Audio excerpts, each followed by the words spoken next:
This picture was never meant to exist. No red carpet, no cameras, no smile. Just Kelly Ripa sitting outside an ICU, terrified, silent, certain she was about to lose the man she built her life with. We know them as morning television royalty, the laughs, the banter, the effortless chemistry. America's it couple for nearly 30 years, a fairy tale that actually survived Hollywood. But fairy tales don't show hospital hallways. They don't show hands shaking outside intensive care. Rapid emotional beats. This wasn't a breakup. This wasn't gossip. This was collapse, sudden, silent, invisible. The kind of enemy that doesn't trend until it's too late. It started on a normal Tuesday. Mark felt off, indigestion, tight chest, hard to breathe.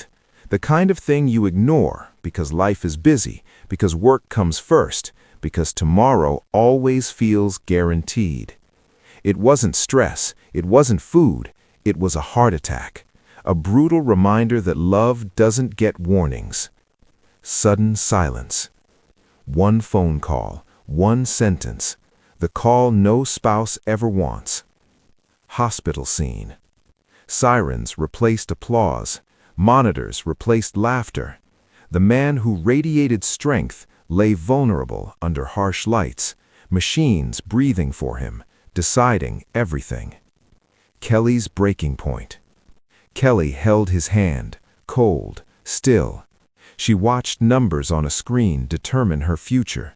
For the first time, the woman who commands a stage had no control, just fear, pure fear. She wasn't afraid of losing fame. She was afraid of waking up alone. Between beeps and whispers and prayers, memories flooded in. Coffee dates in the kitchen, kids running through the house, quiet nights reading side by side. A beautiful life, but a rushed one. Someday we'll slow down. Someday we'll travel. Someday we'll talk more. Someday. Until someday runs out. The secret ICU.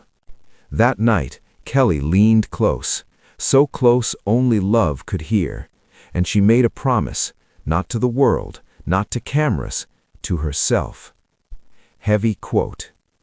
If you survive this, we will never postpone happiness again. Big twist.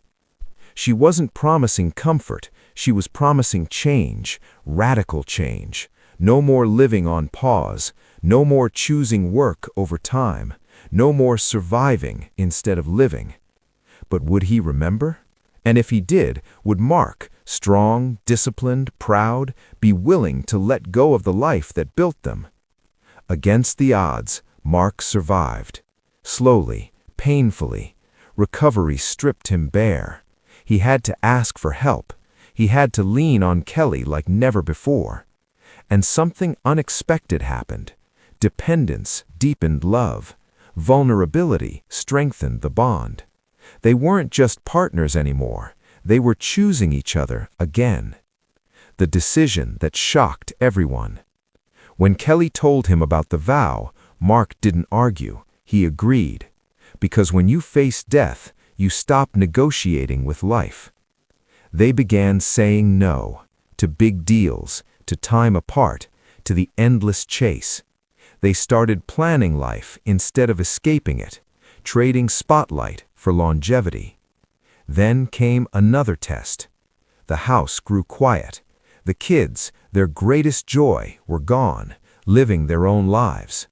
A moment that breaks many marriages. They didn't drift, they leaned in. They dated again. They traveled alone. They built something new on purpose. The move no one saw coming. Then headlines exploded. Italy. Not a vacation, a home.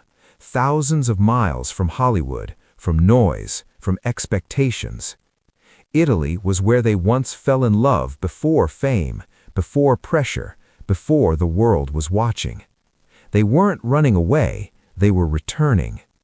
Morning espressos, slow walks to the market, long meals, quiet sunsets. No rush, no performance, just presence. That ICU promise was kept. They stopped managing life. They started living it. Final truth. Kelly and Mark aren't glowing because life is easy. They glow because they fought for it, because love was chosen after fear. This isn't a fairy tale. It's better. It's proof that storms can reset lives, that promises made in darkness can lead to light. If you've ever looked at your partner and thought, "What would I do if I lost you?" This story is for you. Share it, hold them closer, and don't wait for someday.